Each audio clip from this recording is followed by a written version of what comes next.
If you've seen just one sci-fi original movie, then you know what to expect. But Deadly Descent, the Abominable Snowman, somehow manages to ramp up the terrible acting, lousy plot, and oh yeah, the crappy CGI.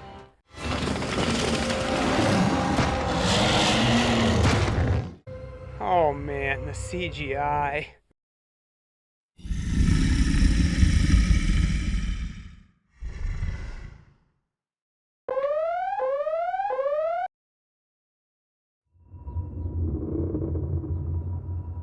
It opens up with two guys climbing a mountain. It turns out that one of these guys, Brian, is up here looking for answers. But more on that later. While they climb, one guy goes ahead, leaving Brian alone for just a little bit, when suddenly the tether between the two of them breaks, and we see the monster for the first time.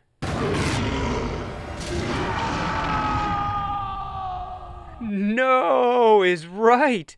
What is this that I'm looking at? I've seen better animation on bowling alley TV screens.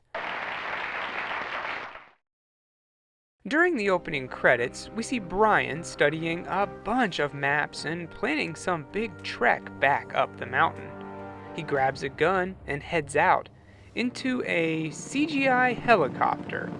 What? Okay, the creature I understand being animated, to an extent, but why not just rent a real helicopter for an afternoon and get your shots? They had the budget to build the inside of the helicopter, but you're telling me you couldn't fork out a couple $100 for some exterior shots? Instead, you have to use CGI, which would cost more. I just don't understand. Anyway, after a little bit, the pilot, Mark, drops Brian off on a mission he won't soon forget.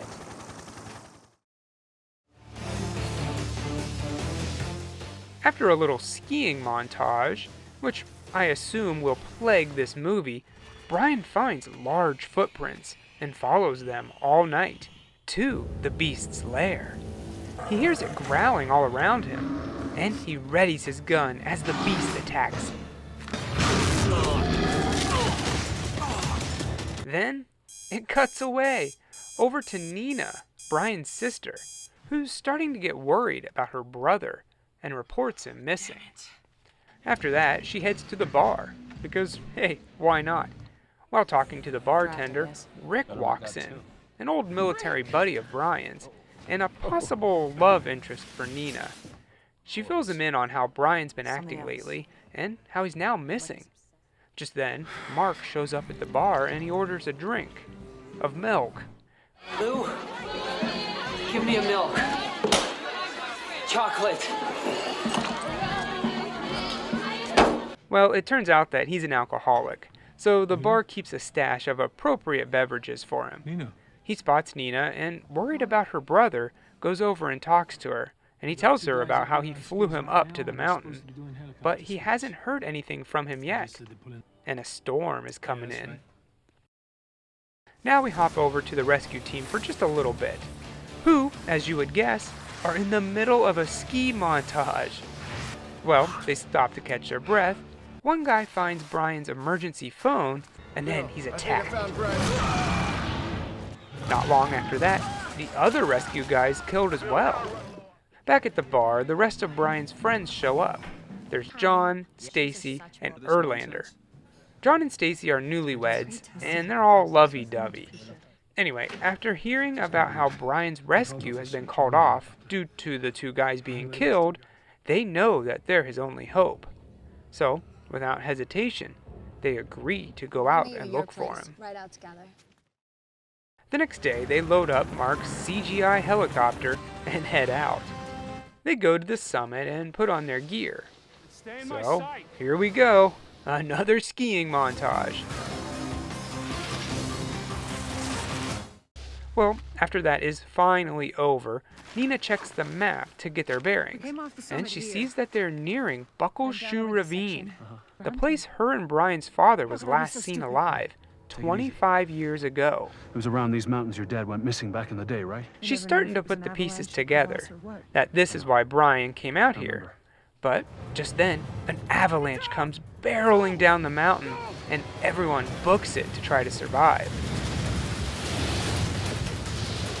Most managed to hide behind a rock, but John tried to outrun it, and he fell right into the ravine. Rick goes down to see the damage, and he finds John hurt, but alive. They all head down and work on a plan to get John out of there. As they move, Erlander can't shake the feeling that they're vulnerable, but Rick assures them that they're alone out here. But they're not. Just then, the hulking beast jumps down and starts attacking. Nina throws a rock at him, like that would do anything. Good job. In the end, it grabs John and makes him its next meal. Obviously, Stacy is pretty upset over losing her new husband, but there's no time to cry when there's a bloodthirsty beast out there. So, they run until they find shelter. Luckily, there's an old resort nearby that they can regroup in. When they get in, they notice that the door is unlocked. Someone's already here, and it's Brian. Brian? But he isn't happy to see him. You shouldn't be here. This was his fight, and his fight alone. He didn't want to bring anyone else into this. Brian? But, Are you like okay? it or not, he did. That's why 2 rescuers died looking for him, and now John. So, yeah, it's kinda his fault.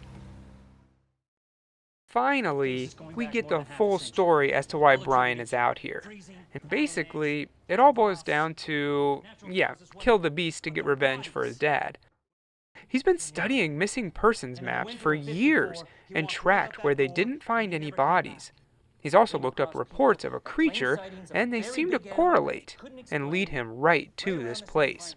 He also mentions that it was 1987 when his father went missing. When Search and Rescue gave up looking for him, he went out and looked for him himself, which obviously he was unsuccessful. But he did get a glimpse of the creature. But hey, back up for just a second. How old is Brian? And Nina, for that matter. Nina said that her dad died a few weeks before she was born. Okay, so if he went missing in 1987, this movie came out in 2013, that would make her about 25 or 26 at the time. Brian said that he went to look for his dad in 1987. Well, I can only assume that he didn't walk up here, and he said he went by himself. He would have had to at least been 16 to drive. So you're telling me Brian is 42 here? Okay, fine. Now you have Rick, who is Nina's love interest. He's their leading officer or whatever, so I can assume that he's at least a little bit older than Brian. So maybe like 45, 46? That's a 19-year age difference between Nina and Rick. I don't know, maybe I'm overthinking this, but that's what you do when you get bored and you're watching a boring movie. So anyway, after a while, they decide it's time to head out. But Brian doesn't want to have anything to do with it. He came here on a mission, and he intends to follow through with it. Take out the creature.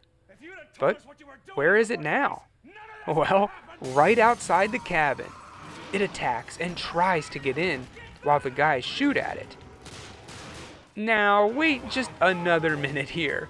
Rick didn't know what they were up against, so I get it. He brought a little handgun, but Brian knew he was gonna fight an 8-foot-tall, 700-pound beast, and all he thought to bring was a little handgun? There's no way he thought this through. I would have brought a bazooka or something bigger than this little dinker. Anyway, they barricade the doors so it can't get in, and try to escape out the back. But, surprise, there's a second monster, and it's heading right for them. No other choice but to retreat back inside the cabin. Back in town for a little bit, Mark goes to a rescue station, drunk. It seems the weight of sending 6 people to an early grave is too much for his sobriety. He asks the guys there to basically work harder to find him, but they know of his reputation, and know that they can't put their men in danger. So they just ignore him and have him sleep it off. On the mountain, just when everyone thought they were safe, the beast attacks. And they retreat to the kitchen, now with 2 creatures inside. They don't have anywhere to run. But lucky for our team, there's a little hatch in the pantry. A weird place to put a basement door, but okay. Their only hope is to get down there. But there just isn't enough time. Erlander knows this, so he goes out and sacrifices himself so the others can make their escape. And what do? They just stand around. Come on, guys, run! Well, satisfied, the beast leaves with Erlander. But they'll be back. In the meantime, everyone works together to make traps, rigging the cabin like the Home Alone house.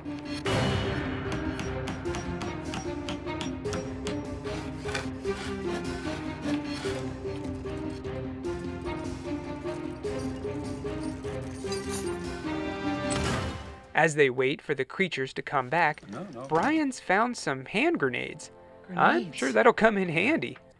Brian also kind of gives Rick his blessing to go out with his sister. Again, almost 20-year difference, but okay. It's not long after that when the hulking beast come back for more blood. But this time, everyone's ready. The first monster falls through the floor. Well, that was easy. 1 down, 1 to go. They all run away to the back of the cabin and make their escape. Except for Stacy. I guess they don't care about her anymore. While it chomps on her, Brian throws one of the grenades in, and it lands right next to a bunch of explosive cans. And boom! The entire place blows up. Nice! But now it's just Brian, Rick, and Nina. Luckily, they left their gear outside, and they get ready to head down the mountain. As they turn to leave, they take one last look at the damage they just caused, and see that the creature lived. How? Well, no time to think about that, and they go down the mountain for one last montage. Thank goodness. As they go, Rick gets injured, and they have to leave him behind, with only a grenade to fight the creature. He throws it, and it explodes, triggering an avalanche. Brian and Nina hide behind a rock, but it's not over yet. This thing just won't die. Nina speeds off and leaves her brother to fight it with only his little handgun. Cut over to a helicopter, and it looks like Mark sobered up, and he's on his way to save him. Nina makes the jump into the helicopter and is safe. Or is she? Because the creature grabs on for a ride. Somehow, and I have no idea how, Rick survived, and he was picked up by the helicopter. He throws the final grenade into the thing's mouth, and bam! Brian and Nina finally avenged their father.